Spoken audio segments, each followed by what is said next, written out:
Waiter insults Mark Zuckerberg at a high-end restaurant. Instantly regrets it when the truth comes out. Before we continue this story, let us know where you're watching from. If you enjoy stories like this, subscribe to the channel because tomorrow we have another special story for you. The luxury restaurant buzzed with the quiet hum of chatter, the clink of glasses, and the air of exclusivity. Seated at a table near the center was a man dressed in a simple gray t-shirt, an unusual sight among the sea of tailored suits and elegant gowns. The diners glanced at him with barely concealed curiosity, wondering who he was and how he had managed to secure a seat in such a high-end establishment. As the blonde waitress approached his table, her irritation was barely hidden behind a professional smile. She leaned in and said sharply, just loud enough for others to hear, "Sir, I think you might be in the wrong place. This restaurant is meant for our elite clientele. Perhaps there's a more suitable spot for you elsewhere." The man looked up, his calm demeanor unshaken. "I believe I have a reservation here," he replied, his tone polite but firm. The waitress crossed her arms, her eyes narrowing as she glanced at the dining room filled with high-profile individuals. "This is not a place for casual diners," she said, her voice dripping with condescension. "We expect our guests to meet certain standards, including their attire." The tension in the room was palpable as other diners began to notice the exchange. Whispers filled the air and some even smirked, entertained by the unfolding scene. The man, however, remained calm. "Are you sure about that?" he asked, his tone carrying a subtle weight that made the waitress hesitate for just a moment, but she quickly brushed off the doubt, straightening her posture. "Absolutely," she said coldly. "If you don't leave voluntarily, I'll have no choice but to involve management." She turned sharply and walked away, muttering something under her breath that caused the nearby tables to stifle their laughter. But what she didn't notice was the subtle, knowing smile on the man's face, as if he was waiting for something to unfold. The waitress stormed off to the kitchen, muttering about how people like him shouldn't even be allowed past the front door. As she vented her frustration to a fellow staff member, the man at the table sat quietly, his expression unchanging. Around him, the other diners were growing bolder with their whispers, some leaning toward each other, exchanging guesses about who he might be. But no one knew the truth, and that only added to the tension. Moments later, the waitress reappeared, this time accompanied by the restaurant's manager, a sharply dressed man with an air of authority. She pointed toward the man in the gray t-shirt, and the manager's eyes followed her gesture. He hesitated for a split second, as though something about the man seemed familiar, but the waitress's insistence drove him forward. "Sir," the manager began as he approached the table, his tone professional but firm, "I've been informed that there might be a misunderstanding regarding your reservation. Unfortunately, this establishment maintains certain standards for its clientele, and—" Before he could finish, the man calmly placed his phone on the table and slid it toward the manager. "Before you go on," he said, his voice even and measured, "you might want to take a look at this." The manager glanced at the phone, his initial irritation quickly replaced by confusion, then shock. On the screen was an official document, complete with the restaurant's logo and his own signature at the bottom. It was a contract, one that confirmed the restaurant's ownership had recently been transferred, and the name listed as the new owner, Mark Zuckerberg. The manager's face turned pale as the realization hit him. He took a step back, his eyes darting between the phone and the man seated before him. "Mr. Zuckerberg," he stammered, his voice barely above a whisper. The waitress, still standing nearby, frowned in confusion. "Wait, what's going on?" she asked, her irritation giving way to unease. The manager turned to her, his expression now one of panic. This is the owner of the restaurant," he said, his voice trembling. The waitress's eyes widened in disbelief, and she took a step back, her cheeks flushing with embarrassment as the weight of her actions sank in. Mark leaned back in his chair, his calm demeanor unchanged. "You were saying something about standards?" he asked, his tone polite but pointed. The room, which had been buzzing with whispers, fell silent as the diners realized what was happening. All eyes were now on the waitress, who looked as though she wished the ground would swallow her whole. The silence in the restaurant was deafening. The waitress, who just moments ago had been full of confidence and disdain, now stood frozen, her face pale and her hands trembling slightly. She opened her mouth to speak, but no words came out. The manager, too, was at a loss, his carefully composed professionalism crumbling under the weight of the realization. Around them, the diners sat in stunned silence, their gazes locked on Mark Zuckerberg, who remained calm, almost serene, as if this kind of scenario was nothing new to him. Mark leaned forward slightly, resting his elbows on the table. "You know," he began, his voice carrying across the room, "I came here tonight to see how this restaurant operates, to understand the experience from a customer's perspective, and now I've learned quite a lot."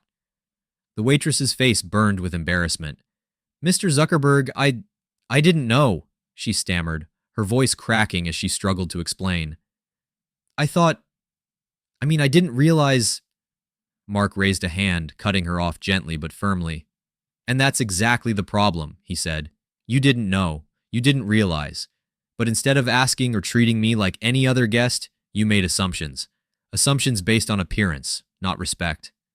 The room remained silent, the tension palpable. Mark's words seemed to hang in the air, reaching not just the waitress but everyone present. He turned his gaze to the manager. "This isn't just about one person's behavior," he continued. "It's about the culture here. A place like this should pride itself on exceptional service, not on deciding who's worthy based on how they look." The manager nodded quickly, his face red with shame. "You're absolutely right, Mr. Zuckerberg. I take full responsibility for this. It won't happen again." Mark's eyes softened slightly, though his expression remained serious. "I hope not," he said, "because this isn't just about a restaurant, it's about respect. Respect for people, no matter where they come from or how they look. That's the kind of place I want this restaurant to be." The waitress, now visibly shaken, looked down at her hands. "I'm so sorry," she whispered, her voice barely audible. I'll do better." Mark studied her for a moment, then nodded. "Apologies are a start," he said, "but actions matter more. Let's make this a turning point, not just for you, but for this entire place." The atmosphere in the restaurant shifted as Mark's words resonated with everyone in the room. The waitress, still shaken, glanced at the other diners, many of whom were now watching her with a mix of pity and judgment. She swallowed hard, knowing she had not only embarrassed herself, but also tarnished the restaurant's reputation in front of its new owner. The manager, standing beside her, was equally mortified but eager to rectify the situation. Mark leaned back in his chair, letting the silence linger for a moment. Then he spoke again, his tone calm but firm. "Here's what I'm going to do," he began, his words drawing everyone's attention. "I could make an example of this situation. I could fire people, restructure everything, and start fresh. But I don't believe in discarding people when they've made mistakes. I believe in giving them a chance to learn and grow." The waitress looked up, tears glistening in her eyes. "Mr. Zuckerberg, I promise. I'll do whatever it takes to make things right," she said, her voice trembling. "I'll work harder. I'll treat everyone with respect. Please give me a chance to prove I can change." Mark nodded, acknowledging her sincerity. "I'll hold you to that," he said. "And to show that I'm serious about making this a place where respect is the foundation, I'll be introducing new training programs for all staff. This isn't just about you. It's about setting a higher standard for everyone." The manager stepped forward, his voice steady despite his embarrassment. "Thank you for your understanding, Mr. Zuckerberg. We'll make sure your vision is carried out and this never happens again." Mark stood up, signaling that the conversation was over. He looked around the room, addressing not just the staff but the diners as well. "Let this be a reminder," he said, his voice carrying across the restaurant, "that you never know who you're speaking to. Treat everyone with kindness and respect. It's the least we owe each other." The room erupted in applause, the diners showing their support for Mark's words and actions. The waitress wiped a tear from her cheek, her gratitude evident as she stepped back to let Mark leave the table. As he walked toward the exit, the entire room seemed to shift, the once luxurious restaurant now feeling more humble, more human. As Mark reached the exit, the room still buzzing from his powerful words, a young couple approached him cautiously. The man, dressed in a sleek tuxedo, spoke nervously. "Mr. Zuckerberg, I just wanted to say, what you did in there was inspiring. You didn't just call out a mistake, you turned it into a lesson. It's rare to see someone with your influence handle things with such grace." Mark offered a modest smile. "Thank you," he replied. "We all have the ability to make a difference, no matter our position. It's about choosing to act when the moment calls for it." The couple nodded appreciatively before stepping back. Mark walked through the restaurant's grand entrance, pausing just outside to glance back at the building. It wasn't just a restaurant to him, it was a symbol of the values he wanted to uphold: respect, humility, and a commitment to doing better. Inside, The waitress stood quietly by the table where the incident had unfolded. The manager approached her, placing a reassuring hand on her shoulder. "This was a tough lesson," he said, "but it's one I think we all needed. Let's make sure we live up to what he expects." The waitress nodded, her determination renewed. She knew she had been given an incredible second chance, and she was determined not to waste it. Meanwhile, the other diners continued their meals, the earlier commotion now a topic of hushed but admiring conversations.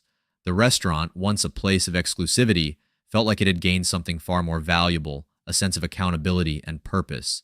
As Mark walked away into the cool evening air, he felt a quiet satisfaction. This wasn't just about making a point, it was about creating a ripple effect, a small change that could inspire a bigger shift. And he hoped that tonight's events would stay with everyone involved, reminding them of the power of respect. If this story moved you, don't forget to like, share, and comment your thoughts below. Hit that subscribe button and turn on the notification bell to catch more inspiring and emotional stories like this. Let's spread kindness and respect, one story at a time. Thank you for watching.